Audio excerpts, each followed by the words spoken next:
परिवार development authority भी उसी का नमूना है। एक कुएं में एक मेढक था, कुएं में पड़ा था, वहीं पैदा हुआ था। और मुझे लगता है यही दृष्टि कूप मंडूक वाली आप लोगों की है। मुझे आप लोगों की बातों से एक चीज लगी, जो लगी जिसके बारे में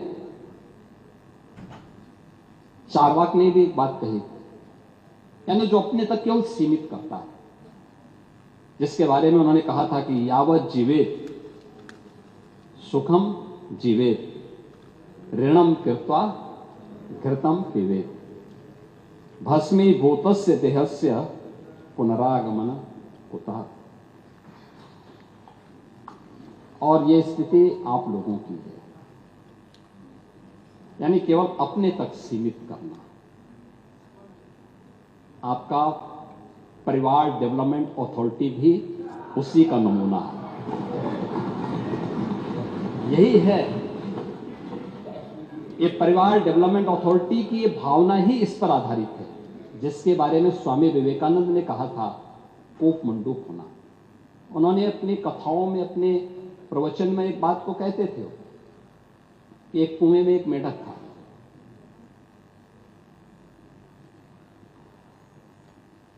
कुएं में पड़ा था, वहीं पैदा हुआ था, उसने दुनिया नहीं देखी थी। तो एक दिन बाहर का एक मेढक दुर्भाग्य से वहां आ गया। तो उसने पूछा, कहां से आए हो? उसने कहा, मैं समुद्र से आया हूं। कहा, समुद्र कैसा है? उसने कहा, बहुत बड़ा है। कहा, कितना बड़ा? तो उसने छलांग लगाई। तो कुएं की तो छलांग सीमित ही होगी। उसने कहा, क्या इससे बड़ा? उसने कहा, इससे भी बड़ा। उसने एक और छलांग लगाई। कहा, इससे भी बड़ा? कहा, इससे भी बड़ा। कहा, तुम झूठ बोलते हो। और मुझे लगता है यही दृष्टि कूप मंडूक वाली आप लोगों की है।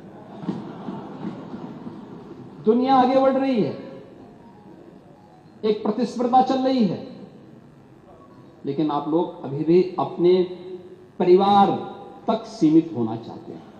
और इसीलिए मैंने कहा ना, एक परिवार डेवलपमेंट अथॉरिटी का शिकार आप जब हो चुके हैं, प्रदेश को भी आप वहीं ले जाना चाहते हैं। क्या स्थिति थी 2017 के पहले? 2017 के पहले क्या नहीं है उत्तर प्रदेश में? क्या नहीं था? क्या नहीं था उत्तर प्रदेश में? खन्ना जी ने कल प्रातः संकल्प रखा था, तो उस समय उस संकल्प में उन्होंने कुछ बातें कही थी। कहां थे हम 1947 तक भी, 1950 में भी, 1960 में भी, और कैसे हम लगातार गिरावट की तरफ गए। ये डिटोरेशन, इसका कारण क्या था? 1990 के बाद क्या स्थिति थी? उसी पर मैं कुछ बात रखना चाहता हूं। महोदय की विशाल सामर्थ्य के बावजूद नीतिगत उदासीनता के कारण उत्तर प्रदेश लगातार पिछड़ता गया। और एक समय ऐसा भी आया जब 1980 के बाद की गिरावट ने 1990 के बाद विभत्स स्वरूप लिया, और उत्तर प्रदेश जो देश का सबसे समृद्ध राज्य था, वह देश का सबसे बीमारू राज्य हो गया। यही प्रदेश है। योजनाएं बनती थी, घोषणाएं होती थी, लेकिन उनमें न इच्छा शक्ति थी, न पारदर्शिता थी, न क्रियान्वयन का संकल्प ही था।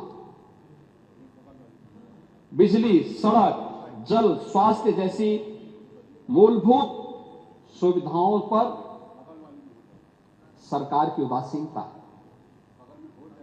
युवाओं को रोजगार नहीं, किसानों को राहत नहीं, और निवेशकों को भरोसा नहीं। अपराध और अराजकता का बोलबाला था। प्लान की पीड़ा, गरीबी और इलाज के अभाव में दम तोड़ते बच्चे, क्या ये सच नहीं? इंसेफ्लाइटिस से जो मौतें होती थी, डेंगू से जो मौतें होती थी, विभिन्न गंभीर बीमारियों से जो मौतें होती थी, ये सब क्या? सरकारी नौकरियों में भ्रष्टाचार, सरकारी योजनाओं में भेदभाव, भाई भतीजावाद कल्चर यहां हावी हो चुका है।